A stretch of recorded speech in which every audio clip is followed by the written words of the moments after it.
My dear friends, today we are going to discuss a new poem, that is the Seven Ages of Man, or it is also known as All the World is a Stage. രണ്ട് രീതിയിലും ഈ ഒരു poem അറിയപ്പെടാറുണ്ട്. ഇത് ശരിക്കും ഒരു poem അല്ല, ഷേക്സ്പിയറിൻ്റെ ഒരു ഡ്രാമയിൽ നിന്നെടുത്ത ഭാഗമാണ്. Okay, in the textbook you have some details of the poet about the author. William Shakespeare, 1564 ജനനം, 1616 മരണം. Is one among the greatest dramatist and poet in English. ഒരു എലിസബത്തൻ കവിയായിരുന്ന വില്യം ഷേക്സ്പിയർ. അപ്പോൾ ഇംഗ്ലീഷ് ലിറ്ററേച്ചർ പഠിക്കുന്ന ഏതൊരാൾക്കും പരിചിതമുള്ള ഒരു പേരാണ് William ഷേക്സ്പിയറിൻ്റെ. അത്രത്തോളം classics അദ്ദേഹത്തിൻ്റെ നാടകമായാലും അതുപോലെ തന്നെ സോണറ്റ്സ്, ചെറിയ ചെറിയ കവിതകളുടേതായാലും ഒരുപാട് പ്രശസ്തമാണ്. അതുകൊണ്ട് തന്നെ വളരെ വലിയ ഇംഗ്ലീഷിലെ ഒരു ഡ്രാമാറ്റിസ്റ്റ് ആയിട്ടുള്ള William Shakespeare. He was born and brought up in Stanford upon ഏവൻ.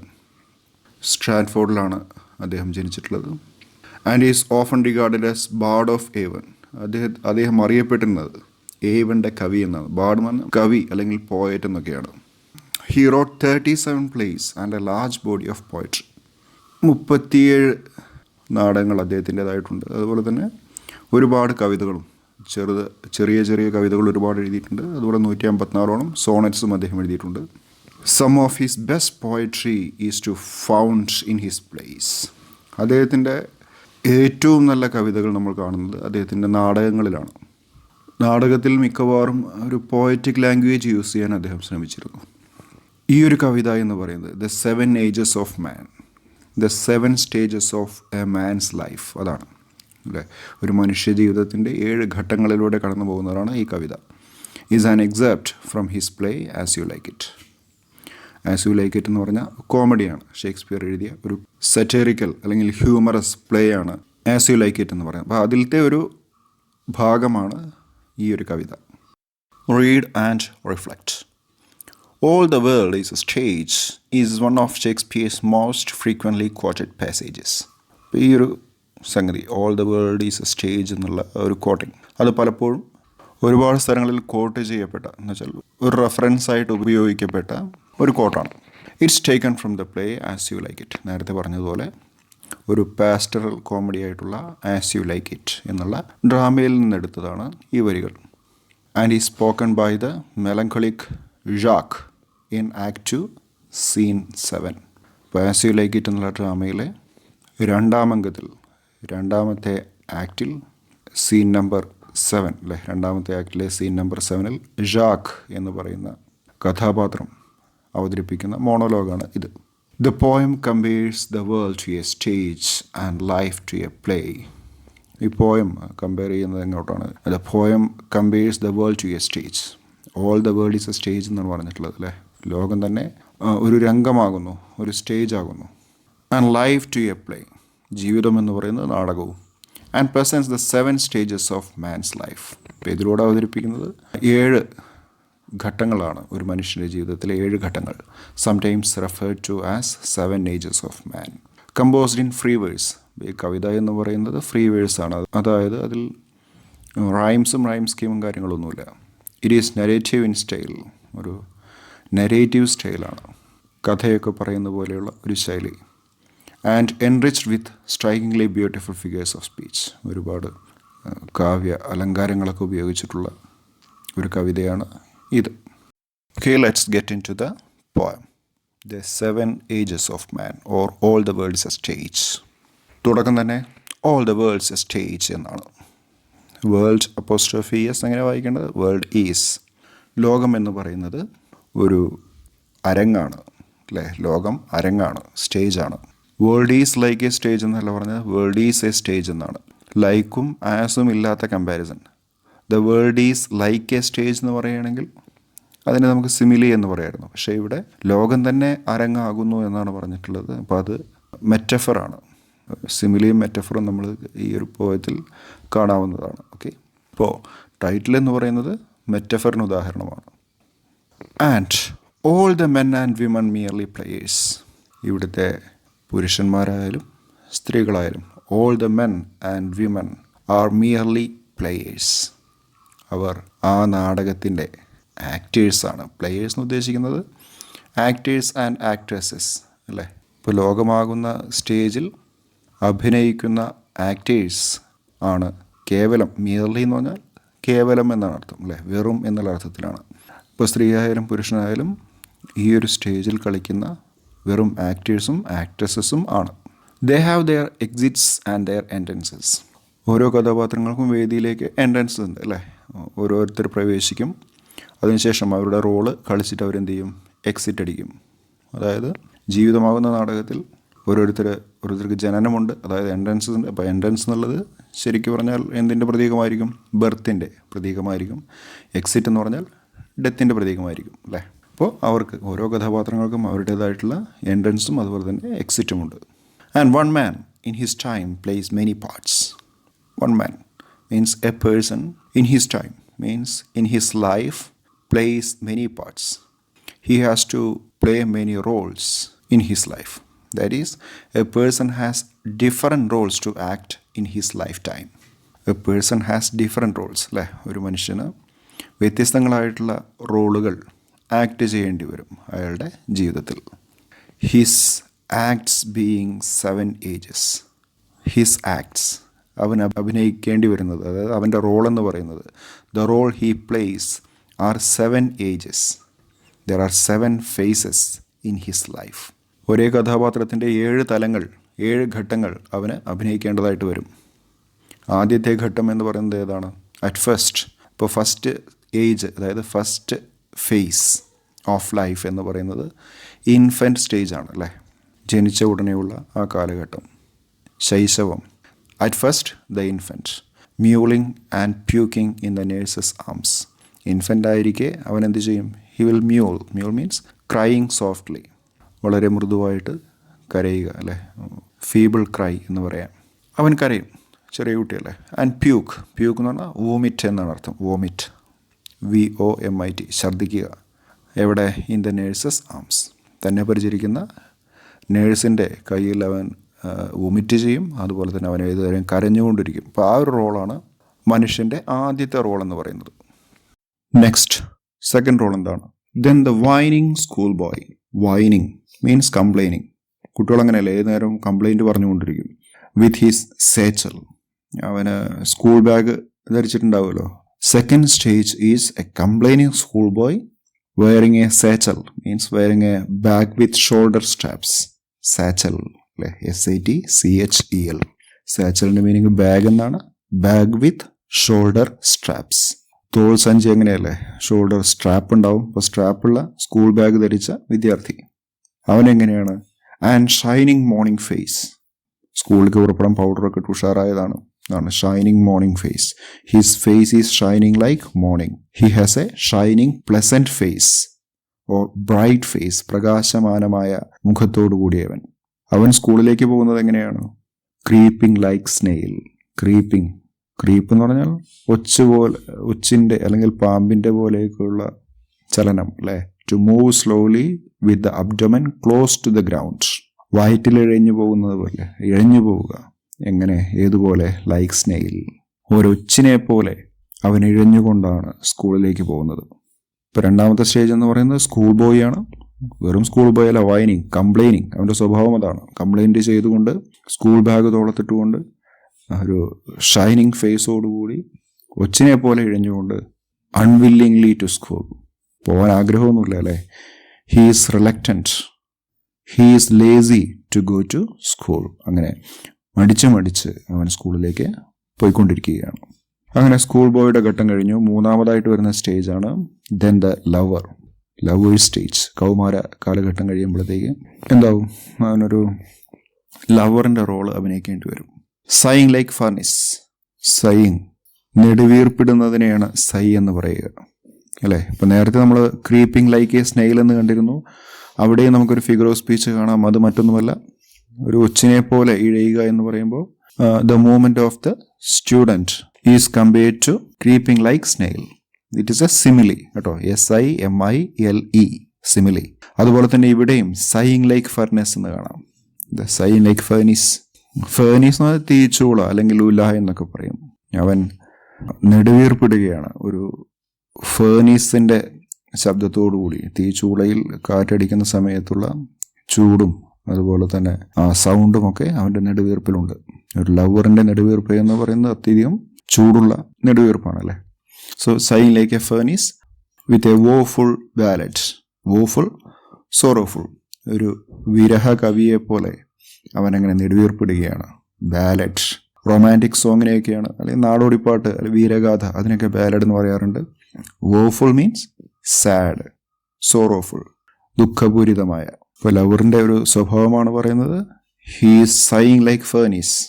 തീച്ചൂളയിൽ നിന്ന് പോകുന്ന കാറ്റിനെ പോലെ അവൻ നെടുവീർപ്പിടുന്നു.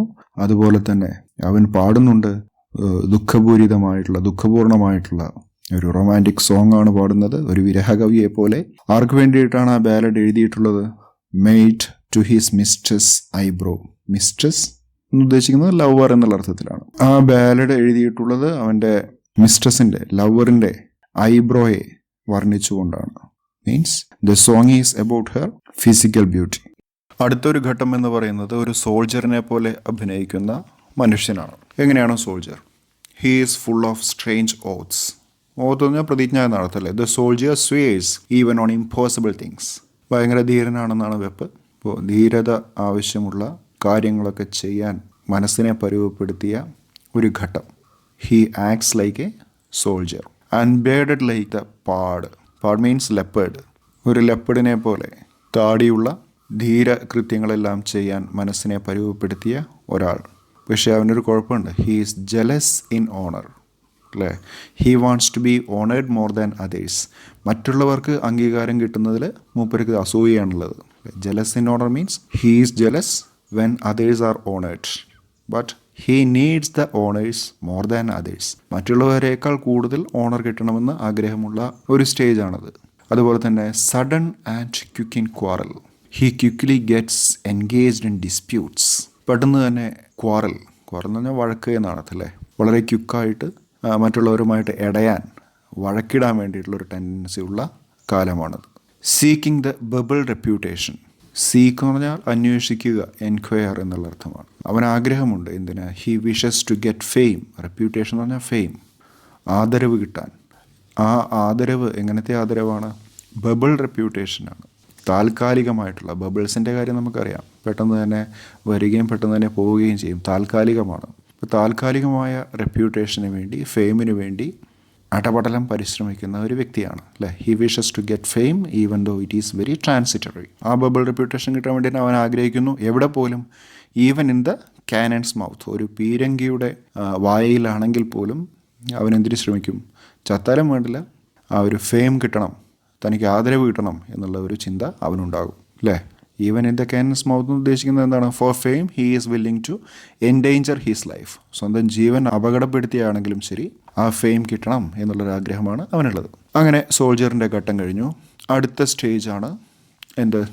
അഞ്ചാമത്തെ ഘട്ടമായുള്ള ജസ്റ്റിസ്. ഒരു ന്യായാധിപൻ്റെ റോളാണ് അവൻ അഭിനയിക്കേണ്ടത്.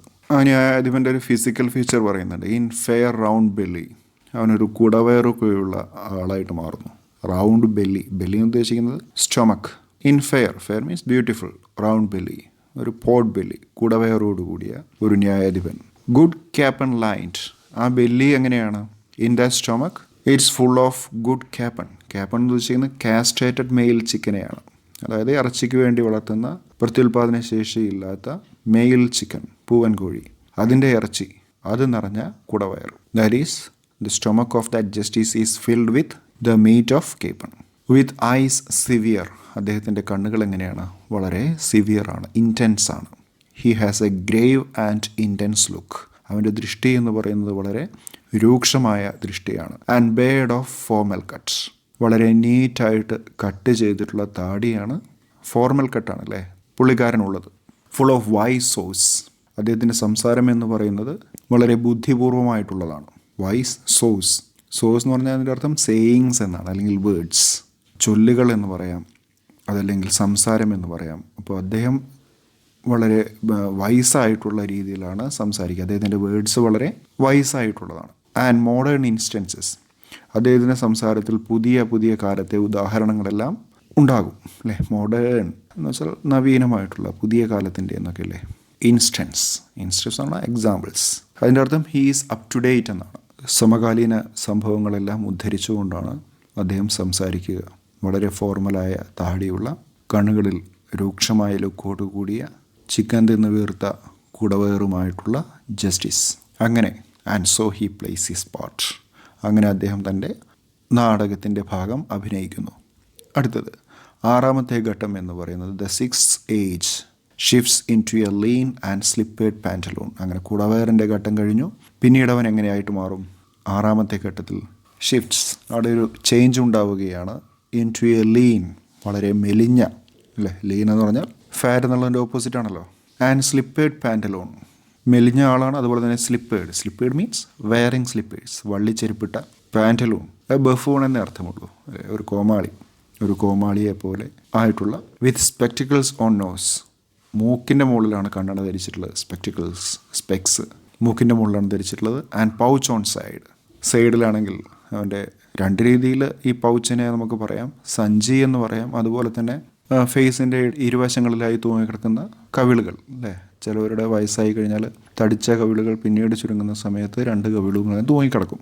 അപ്പോൾ അതിനായിരിക്കാം ഒരു പക്ഷേ പൗച്ച് എന്ന് പറയാം. അതല്ലെങ്കിൽ അയാളുടെ ഷോൾഡർ ബാഗിനെ ആയിരിക്കാം. So if the pouch is on the side of his face, it is his loose cheeks or loose cheek muscles. അതല്ലെങ്കിൽ or else it is the side bag in which he kept all his earnings.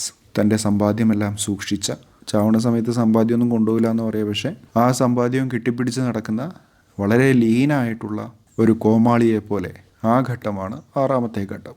കാലുകളെല്ലാം ലീനായിരിക്കും, അല്ലേ? ശരീരം മൊത്തം ലീനാണ്. അതുകൊണ്ട് തന്നെ his youthful ഹോസ് എന്ന് ഉദ്ദേശിക്കുന്നത് അവൻ്റെ പാൻസിനെയാണ്. അവൻ ചെറുപ്പമാകുമ്പോൾ ഉപയോഗിച്ച ഹോസ്, ടൈറ്റ് പാൻറ്, അല്ലേ? അവൻ ആ സമയത്ത് ഉപയോഗിച്ചപ്പോൾ ടൈറ്റ് പാൻസ് ആയിരുന്നു. It is well saved. ആ പാൻസ് എല്ലാം സൂക്ഷിച്ചു വെച്ചിട്ടുണ്ട്, നീറ്റ്ലി കെപ്റ്റാണ്, അല്ലേ? സൂക്ഷിച്ചു വെച്ചിട്ടുള്ള ആ പാൻസ് ഇപ്പോൾ ധരിക്കുന്ന സമയത്ത് it is a world too wide for his shank. ആ ഒരു പാൻസ് എന്ന ലോകം, അതായത് കാലിൻ്റെ ലോകം എന്ന് പറയുന്നത് പാൻ്റാണല്ലോ. ആ ലോകം ഇപ്പോൾ വളരെ വിശാലമാണ്. അന്ന് ടൈറ്റായിരുന്ന പാൻറ് ഇപ്പോൾ വളരെ ലൂസാണ്. എന്തിന്? ഫോർ ഹിസ് ഷാങ്ക്, അവൻ്റെ മെലിഞ്ഞ കാലിന്. ഷ്രങ്ക് എന്ന് പറഞ്ഞാൽ തിന്നെന്നർത്ഥം, ഷാങ്ക് ലെഗ്. അന്നത്തെ കാലത്ത് യൂത്തിൻ്റെ സമയത്ത് ടൈറ്റായിട്ടുള്ള പാൻസ് ഇന്ന് ആ മെലിഞ്ഞ കാലിന് വളരെ വിശാലമായ ഒരു ലോകമാണ്. And his big manly voice, അന്നത്തെ ആ പവർഫുൾ വോയിസ് യൂത്തിൻ്റെ സമയത്ത് വളരെ ബേസുള്ള ഒരു ശബ്ദമായിരിക്കും ഉണ്ടായിരിക്കുക, അല്ലേ? ഒരു പൗരുഷം നിറഞ്ഞ ശബ്ദം. അതെന്തായി മാറിയിരിക്കുന്നു? ടേണിങ് അഗെയിൻ ടുവേർഡ്സ് ചൈൽഡിഷ് ട്രിബിൾ, ഒരു ശിശുവിനെ പോലെ ഷ്രില്ലി ആയിരിക്കുന്നു. ഒരു പിയേഴ്സിങ് നോയ്സ്, കുട്ടികളുടെ ഒച്ച എന്ന് പറഞ്ഞാൽ ചീവിടിൻ്റെ മാതിരിയല്ലേ, തുളഞ്ഞു കയറുന്ന ശബ്ദം. അതുപോലെ തന്നെ ആ ബേസൊക്കെ നഷ്ടപ്പെട്ട് വളരെ വീക്കായിട്ടുള്ള, ഫീബിളായിട്ടുള്ള വോയിസായി മാറിയിരിക്കുന്നു. അദ്ദേഹത്തിൻ്റെ ശബ്ദത്തിൽ എന്തൊക്കെ കടന്നു വരുമെന്നാണ് പറയുന്നത്? Pipes and whistles in his sound. അവൻ്റെ ശബ്ദത്തിൽ പൈപ്പും അതുപോലെ തന്നെ വിസിലുമൊക്കെ കടന്നു വരുന്നു. His powerful voice turns very feeble and comes unwanted sounds while he speaks. അവൻ സംസാരിക്കുന്ന സമയത്ത് പൈപ്പും വിസിലും ഒക്കെ വരുന്നുണ്ട്. പല്ല് പോയിട്ടുണ്ടാവും, ചില ശബ്ദങ്ങൾ പല്ലിൻ്റെ ഇടയിൽ കൂടിയൊക്കെ വരുന്ന സമയത്ത് വിസിലൊക്കെ വരില്ലേ, അപ്പോൾ അതായിരിക്കും ഉദ്ദേശിച്ചിട്ടുണ്ടാവുക. അങ്ങനെ എല്ലാം കടന്നു കഴിഞ്ഞ് ലാസ്റ്റ് സീൻ എന്ന് പറയുന്നത് എന്താണ്? That ends this strange eventful history. ആ ലാസ്റ്റ് സീനിലെല്ലാം അവസാനിക്കുന്നു. Ends this strange eventful adventuresome, സംഭവബഹുലമായ അവൻ്റെ history. Eventful history means adventuresome life. സംഭവബഹുലമായ ഹിസ്റ്ററി എന്ന് ഉദ്ദേശിക്കുന്നത് ജീവിതമാണ്, അല്ലേ? ആ ജീവിതത്തിൻ്റെ അവസാന ഘട്ടത്തിലേക്ക് കടന്നു വരുന്നു. ജീവിതം എന്ന് പറയുന്നത് സ്ട്രേഞ്ച് ആണെന്ന് അദ്ദേഹം ഊന്നി പറയുന്നുണ്ട്. ആ അവസാന ഘട്ടത്തിൽ എങ്ങനെയാണ്? ഈസ് സെക്കൻഡ് ചൈൽഡിഷ്നെസ്, വയസ്സാവും തോറും കുട്ടിയാവുന്നല്ലേ പറയല്. So it is the second childishness, that is he turns to be like a child again. അവൻ വീണ്ടും ഒരു കുട്ടിയായി മാറുന്നു. ആൻഡ് മിയർ ഒബ്ലിവിയൻ, അവനിലേക്ക് മറവി ഓടിയെത്തുന്നു. അവസാന കാലഘട്ടമാകുന്നു അത്. മിയർ എന്ന് പറഞ്ഞാൽ വെറും എന്നാണ്, നേരത്തെ കണ്ട വാക്കാണ് മിയർ എന്നുള്ളത്. Oblivion means a state of forgetfulness, മറവി ബാധിച്ച അവസ്ഥ. അപ്പോൾ ആ സമയത്ത് എന്തൊക്കെയാണ്? Sans teeth, sans eyes, sans taste, sans everything. Sans എന്നുള്ളതിൻ്റെ അർത്ഥം വിതൗട്ട് എന്നാണ്, പല്ലില്ലാത്ത, അല്ലേ? Without teeth, without eyes means without sight, കാഴ്ചശക്തി ഇല്ലാത്ത. വിതൗട്ട് ടേസ്റ്റ് വൃത്തിയായിട്ട് അറിയാത്ത, അല്ലേ? സാൻസ് എവരിത്തിങ്, ഒന്നുമില്ലാത്ത അവസാന ഘട്ടത്തിലേക്ക് അവൻ നീങ്ങുന്നു. അല്ലേ? ഒരു മനുഷ്യൻ്റെ അവസാനത്തെ സ്റ്റേജ് എന്ന് പറയുന്നത് അതാണ്. This is the poem describing the 7 stages of wands life. ജീവിതത്തെ നാടകമായിട്ട്, മനുഷ്യരെ അതിലെ കഥാപാത്രങ്ങളായിട്ട്, ലോകത്തെ സ്റ്റേജായിട്ട് വർണ്ണിച്ചിട്ടുള്ള ഈ ഒരു കവിത ഉഷാറല്ലേ? Hope you have enjoyed this poem. So we will be back with the notes. Okay, until then, goodbye.